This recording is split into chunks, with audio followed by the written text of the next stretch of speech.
अस्सलाम वालेकुम एवरीवन। तो अगली डिजीज़ जो बहुत ही इंपॉर्टेंट है और गैस्ट्रो आईएमएम सीरीज़ या एमआरसीपी पार्ट 1 सीरीज़ में करने लगे, दैट इज़ सीलिक डिजीज़। अब सीलिक और विल्सन्स दो वो बड़ी डिजीज़ेज़ रह गई जो हमने कवर नहीं की, उसके बाद बड़ी बड़ी चीज़ें कवर हो जाएंगी। उस तरह रहती तो बहुत सारी हैं, फिर आहिस्ता आहिस्ता इंशाल्लाह जब मैं आपको बाकी सब करा दूँगी तो वो भी कवर कर लूँगी, लेकिन पहले हम बाकी सब करेंगे। सीलिक डिजीज़ आपको पता है कि एक इनहेरिटेड जेनेटिक डिजीज़ है जिसमें ग्लूटेन और ग्लूटेन से बनी हुई जितनी भी प्रोडक्ट्स हैं वो डाइजेस्ट नहीं हो पाती। ठीक है, ये आपको यूके पॉपुलेशन 1% को इफेक्ट की होती है। नॉर्मली बच्चों में भी नज़र आ जाती है या फिर जो यंग एडल्ट्स हैं उनमें कॉमनली नज़र आती है। बहुत ही कम चांसेस होते हैं कि आपकी मिडिल एज में जाके नजर आए 40+ में, लेकिन आ सकती है।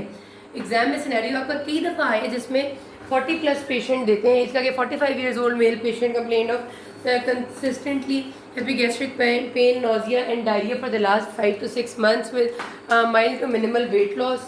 और उसमें कोई एक आपको फीचर बता देते हैं कि एंडोस्कोपी में विलस एट्रोफी आई थी या कुछ भी जो सीलिक की तरफ जा रहा होता है, मतलब कोई भी एमसीक्यू। तो ऐसा नहीं है कि नहीं हो सकती, मोस्ट कॉमनली यंग एडल्ट्स में प्रेजेंट करती है, बट बच्चों में भी और बड़ों में भी प्रेजेंट कर सकती है।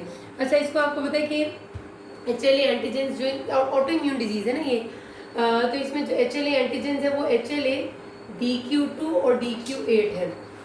सीलियक डिजीज़ है, सीलियक में Q आता है, मतलब Q की साउंड आती है, तो उससे आप याद रख सकते हैं कि Q2 और Q8 जो है वो सीलियक डिजीज़ में इन्वॉल्व है। HLA एंटीजेंस ये जहन में रखिएगा कि इसमें भी MCQ आता होता है कि which is the most specific या मोस्ट सेंसिटिव या most consistent with the given diagnosis. तो DQ2 जो है ये 95% एसोसिएशन रखते हैं और DQ8 जो है वो थोड़ी एसोसिएशन रखता है।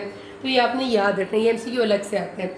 अच्छा, अब इसमें जो क्लिनिकल फीचर्स हैं एक बात याद रखिएगा, पहले वो बहुत ज़्यादा हमारे MBBS की किताबों में लिखा होता था कि डायरिया है which must be containing more fatty content, तो वो फ्लोटिंग इन द पैन वाला डायरिया होता है कि डायरिया है, फ्रॉदी है और वो पैन में फ्लोट करता है। अब उस तरह के फीचर्स आपको MCQ में नहीं देते, बहुत ही कम मैंने देखा है कि MRCP के MCQs में या MM के MCQs में वो आपको करेक्टरिस्टिक फीचर देते हो कि पेशेंट ने कंप्लेन किया कि डायरिया है 2-3 महीने से, वो floating in the pan diarrhoea है। वैसा नहीं है, वो फ्लोटिंग इन द पैन क्यों होता था? क्योंकि फैट कंटेंट ज़्यादा था इसलिए। लेकिन अभी जो क्लिनिकल फीचर्स आते हैं वो ज़्यादातर आपने याद रखने हैं कि ये सारे हो सकते हैं।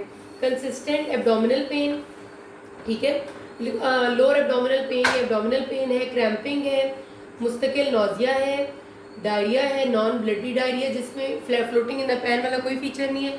सिंपल MCQ आता है, patient presented with feeling tired all the time, fatigue. ठीक है, ये एक दफ़ा MCQ ऐसा भी आया है सीलिक डिजीज़ का कि उन्होंने आपसे कहा है कि यंग पेशेंट है वो आपके पास आई है feeling tired all the time के साथ, और एग्जामिनेशन थोड़ा सा वेट लॉस है जिस पे वो क्लोथ्स को खुला फील कर रही है, और इन्वेस्टिगेट किया गया तो उसमें कोई HLA एंटीजन था जो उसकी फैमिली में रन कर रहा था। तो बताएंगे क्या हो सकता है? तो feeling tired all the time के साथ सिंपली ये MCQ दे देते हैं, तो कितनी वेग सी बात है, लेकिन ये आते हैं। ठीक है, और एक और क्या चीज़ होती है? सडन वेट लॉस, ये इसका एक अच्छा फीचर है कि सडन वेट लॉस हो सकता है, और डेफिशिएंसीज ऑफ डिफरेंट एनीमिया के साथ प्रेजेंट कर सकते हैं, मतलब डिफरेंट तरह की deficiency, iron deficiency, vitamin B12, folate, कोई भी तरह का एनीमिया हो सकता है, और मिक्स्ड एनीमिया भी हो सकता है। ये इसके क्लिनिकल फीचर्स हैं, ये याद रखने हैं आपने। अच्छा, इसकी एसोसिएशन बहुत इंपॉर्टेंट है क्योंकि वो अक्सर आपको सिनेरियो में जब बताते हैं ना feeling tired all the time, तो साथ कहते हैं she was a non type 1 diabetic and a non history of auto immune thyroid disease.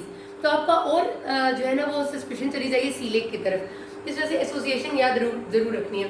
बहुत सारी ऑटो इम्यून डिजीजेज जिसमें टाइप 1 डायबिटीज़ है, जिसमें ऑटो इम्यून थायराइड डिजीज़ है, और जिसमें सबसे कॉमन आपकी डर्मेटाइटिस herpetiformis है, स्किन की वो डिजीज़ जिसमें स्किन पे पूरी पे खारिश होती रहती है, जिसमें जो आपकी डर्मा में भी बहुत इंपॉर्टेंट है वो डर्मेटाइटिस herpetiformis जो डिजीज़ है आपकी वो भी इससे बहुत कॉमनली एसोसिएटेड है, और इसके अलावा ऑटो इम्यून लिवर डिजीज़। ठीक है, ये आपकी इसकी एसोसिएटेड डिजीज़ है, इनको ज़रूर याद रखना है क्योंकि जो MCQ होता है ना feeling tired all the time, उसमें साथ उन्होंने बताया था patient was a non type 1 diabetic and a non history of auto immune thyroid disease.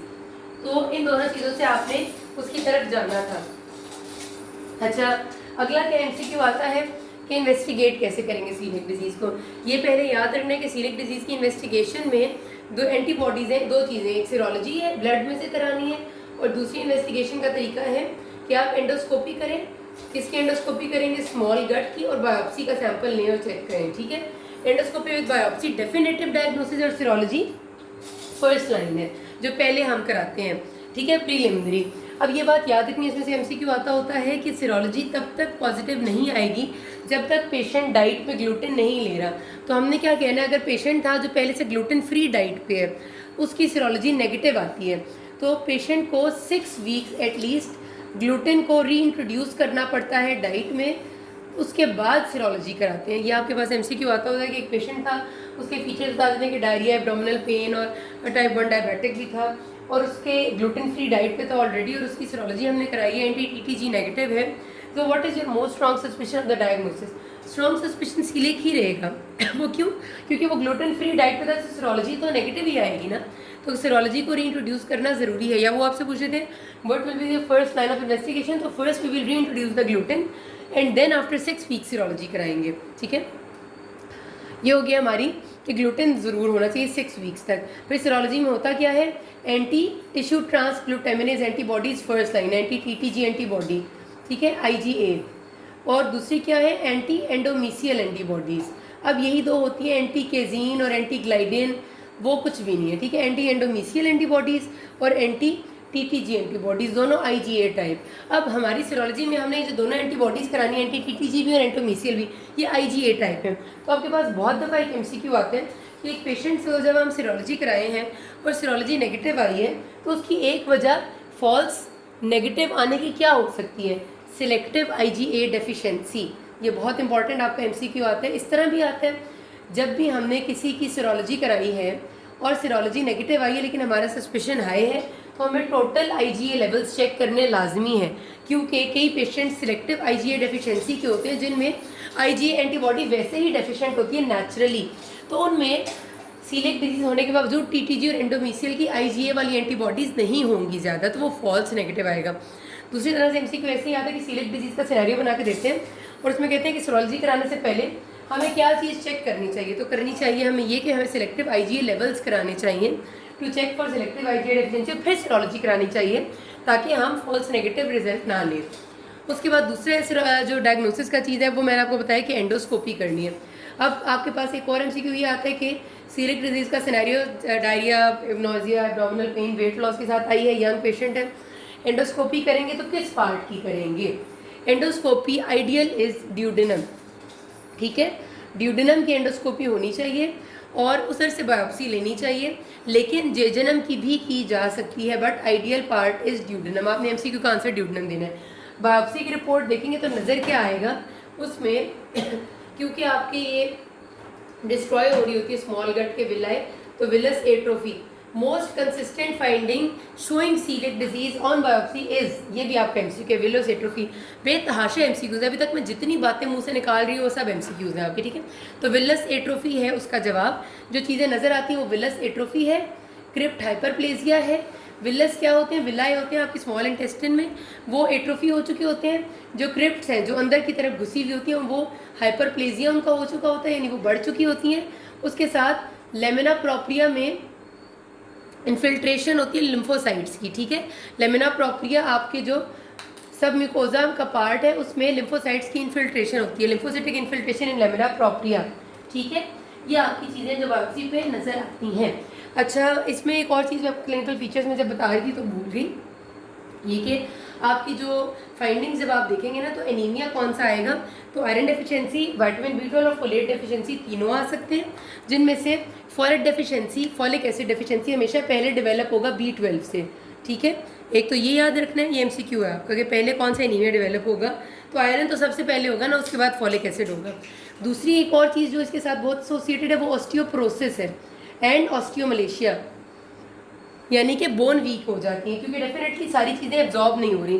तो ये आपका MCQ आता होता है कि which of the following is associated with coeliac disease, उसमें वो ऑस्टियोप्रोसिस का भी MCQ का आंसर में देते हैं, साथ वो रिकेट्स भी देते हैं, साथ वो ऑस्टियोपीनिया भी देते हैं। तो आपने ऑस्टियोप्रोसिस को टिक करना है, ऑस्टियोपीनिया को नहीं करना, ठीक है। ये हो गया ऑस्टियोप्रोसिस, ये किसके साथ इसकी डेफिशिएंसीज की वजह से हो सकता है।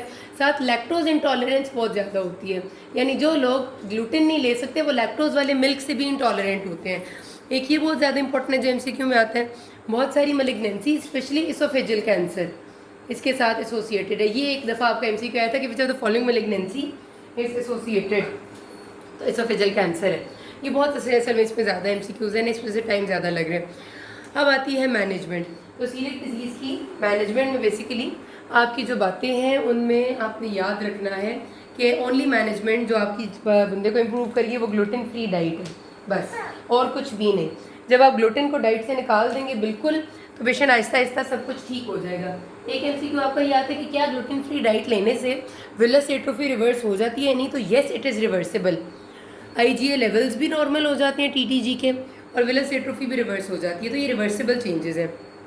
तो आपने ग्लूटेन फ्री डाइट देनी है। अब MCQ में आता है कि इनमें से कौन सी चीज़ें हैं जो सीलिक डिजीज़ का बंदा खा सकता है। तो कॉर्न यानी मेज़ यानी छली जिसको कहते हैं मकई, वो खा सकता है। मकई का आटा हो गया, छली होगी, ये अलाउड है। लेकिन बाकी चीज़ें वीट में बार्ले आता है, ब्रेड, पास्ता, पेस्ट्री, राय, ये सब चीज़ें नहीं खा सकता। सिर्फ अलाउड है राइस, पोटैटो एंड कॉर्न, ठीक है। और इनसे बनी चीज़ें। यहाँ पर ये बात ख़त्म करते हैं। किसी को कोई मसला we can ask me. Thank you.